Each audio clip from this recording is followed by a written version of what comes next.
Pader sang isa ka building sa Haro, Iloilo City gin-vandalize ang isa ka lalaki. Insidente na hulikam. Ini ang gintutukan ni Kim Salinas.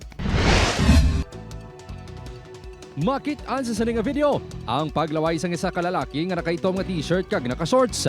Nagdiretso ini sa pader sang isa ka building. Gamit ang spray paint, ginpintahan sang lalaki ang pader. Sang natapos na, naglakat nga daw wala lang sang may natabo. Kuha ang video sa barangay San Isidro Haro sang Enero 15, 2026.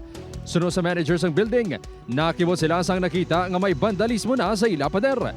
Amon bala tani da nga panawagan nila nga dingding dapat tani limpyo man bala.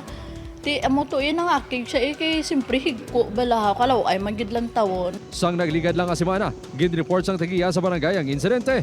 Tub-tub subong, wala pa matumod ang lalaki sa video. Waay kami lead as sa subong. Rumatya ko daw tripping lang tong iyaya nga to kay nga. Wala niya man ada nga may CCTV. This is not only once nga daw gin-vandalize na nga lugar. Magluwasan na sambit nga building. May vandalismo man sa tabok kag kaiping nga mga establishmento. Well informed naman ang aton nga mga mga tanod sa amoni kay ti nang 20 man lang kabilog tanod namon. So hindi man aslaga duty whole day, whole night. Wala mablatter sa kapulisan ang insidente. Paandam sang kapulisan sa mga nagahimo sang vandalismo. Sarang sila nga manawat sa ordinansa sang syudad, malicious mischief, kag paglapa sa Anti-Vandalism Act of 2009.